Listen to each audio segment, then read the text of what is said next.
खराब है। सनिया आप काट काट काट देके ढंग से एकदम काट काट। पेड़वा काहे काटत लो? अरे पेड़वा हम काटते नहीं काटब जो बाल जो बुला को बुला के लेके आओ जो चले। हाँ जो जो ए बाबूजी दिखाओ पेड़वा काटत ना। हाँ पेड़वा काटत है काट। हाँ। काट सब काट पूरा काट के एकदम क्लियर कर एकदम ले चल घर पे एकदम जल ले टेंशन मत ले जल ले टेंशन मत ले। हे कहाँ हो का है पेड़वा का हम अपन पेड़ काटते भैया ऐसे कैसे पेड़वा का तो हमार पेड़ काट के सनिया काट के लेके आओ चल।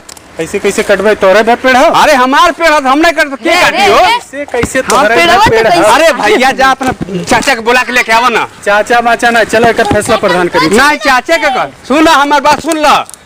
चाचा कहलन हमें सुनो चाचा कहलन है कि पेड़वा हम मत खाइए आ गिर जाई तो काट के लेके चल जाइए। तो तोरे पे पेड़वा होई नहीं हमारी है ना तो ई साजे के पेड़ हो। साजे के पेड़ पे काहे तू आम हमके देला है मर्द नहीं नहीं नहीं ई आम काहे न देला हमके फैसला चलो प्रधान के प्रधान के जाके तू बुला के ले हम नहीं जाई प्रधान के बुला के तू जाके प्रधान के बुला के लेके आओ। चलो चलो जान हम नहीं जाब हम काट काहे ना काट देबा ना काटे ना दे अबे काट दे ताई के जान लिया जाके प्रधान के बुला के लेके आओ जा जा जा जा ना। हां कटे ना पेड़ कटी पेड़वा कटी पेड़ ना कटे। अरे यार कटी है मैं बता दूं कटी ना काहे हां काट दे ना ताकि देकर बुला को बुला ले जा मर्द जा बुला को देखा हमरे हमसे हमें बहुत बढ़ाने के हम छोड़ो कदर कर नहीं जानला ऐसा बात नहीं है जानला जा जो बोले बुला के शांति हम शांति नहीं रह तू कहे ना हमके पेड़ के आम के खा दिया। हाँ पेड़ फलत रहे तो कहे ना आम खा दिला कल तार बाबूजी कहना चाचा कहना के भैया पेड़ में आम मत खाइए। हाँ आम पेड़ गिर जाए तो अपन पेड़ लेके चल जाइए हम पेड़ काटी नहीं। हाँ ठीक बा जा बुला के ले आओ देखे बुला को बात बता सुन लिया। हाँ सुन लिया ना। हाँ अब एक बारी हमारा सुना और चल के प्रधान नहीं प्रधान के जाके तू बुलाओ हम काट के लेके जाए आज सनिया काट वहां से। हाँ काट जहले हाई हाई काट काट जा प्रधान के बस मेरी कहत है मान जा चला प्रधान के लगे प्रधान जैसन कहीं वैसन होए।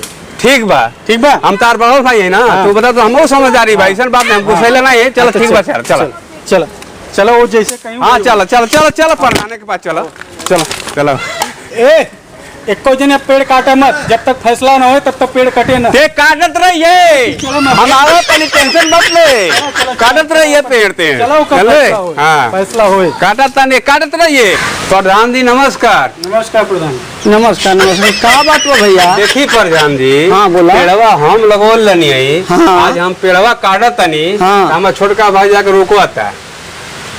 अच्छा अच्छा काहे हो जितेंद्र का बात बा? प्रधान जी ये बात एकदम गलत है। हाँ पेड़ हम लगाए। अरे हम पेड़ लगोल लनी ऐसे कैसे लगा रहे हैं मर्द पेड़ हम लगोल लनी। अच्छा रुका रुका रुका रुका पहले जरूरत है तुम्हें पेड़ भाई दोनों जाना पेड़ हम ही लगोल लनी तू नहीं लगा रहा पेड़ हम लगाए। सुना सुना हमार बात सुना जितेंद्र तनी से तू किनारे जा जा तू किनारे जा। प्रधान जी लेकिन समझाई दे। हाँ समझा देते प्रधान जी। हाँ पेड़वा पूरा कटवा दी कुछ चाहे तो ले लेना। गलत हाँ वो पी। हाँ प्रधान जी। अरे भैया का तो हम लोग का दोनों भाई में झगड़ा चलत बाटे तोहरी छोटका भैया के तो हटा दे बताई बा अब तू बतावा। हम कहते प्रधान जी पेड़वा हम लगोल रही जानली। हाँ। आज हम काटे गए नहीं है। हाँ। हमार भैया आके रोक दिला चाचा लड़का बा। अच्छा हाँ। अब बताई रहो कि हम काटी कि ना काटी। अच्छा पेड़वा तू लगौले रहा? हम ही लगोल रही। हम ही कहतनी ओपी पेड़वा तो हम तोहही के कटवा दे पेड़वा तोहरे हो जाई। हाँ। लेकिन हमके कुछ देबा ओम से ई कहतनी पेड़वा में का आधा लकड़िया हमके देबा। हाँ दे देबो प्रधान जी रौरा के। अच्छा ठीक है ठीक है। अच्छा एक काम कर कि तू जा तनी से तोहरी भैया के बुला के हम पूछ लेते। हाँ ठीक है जा जा। हाँ वो पी तो गई ना। जितेंद्र कहाँ गई ना ये जितेंद्र? हाँ प्रधान जी आवा आवा भैया आवा आवा। हाँ प्रधान जी बोलिए। हाँ मैटरवा तो हम लोग को समझ ले अली। हाँ तोहार भैया कहता ना कि प्रधान जी पेड़वा के तो हम लगौले बानी वो पेड़वा हमके चाहिए तू का कहल चाहतड़ा पेड़वा तू लगौले हुआ बोला। प्रधान जी पेड़ हम लगाए हैं, उपे पूरा अधिकार हमार बा। अच्छा पेड़ तो हम तोहके कटवा दे, हाँ, ठीक ना। हाँ। लेकिन उमा का आधा लकड़ी हमके दे देबा तो पेड़ तोहके हम कटवा दे बोला।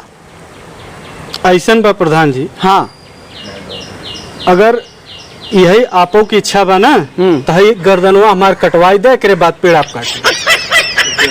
ठीक ठीक। अब हमके मालूम पड़ गई कि उ पेड़ के लगौले ह, केकर पेड़ भइल। हाँ जितेंद्र तू पेड़ लगौले हुआ, पेड़ तुहार भइल। ओपिया गलत बोलत रहा। ए ओपी हाँ प्रधान आवा भैया, उ हमके सच्चाई मालूम पड़ गई कि पेड़ तुहार लगावल नहीं हुए, पेड़ जितेंद्र का लगावल ह। हम साफ सुथरा फैसला कर देनी कि पेड़ जितेंद्र का ह। बोला। अच्छा तो जितेंद्र भाई मना करते हैं, जितेंद्र भाई तारे इसमें भाई कौन नहीं मिलावा, गले लग जाए, छोड़ा ये दुश्मन। हाँ तो भैया ऐसा दोबारा गलती मत करे भाई। नहीं भैया नहीं कर ले। ठीक बा।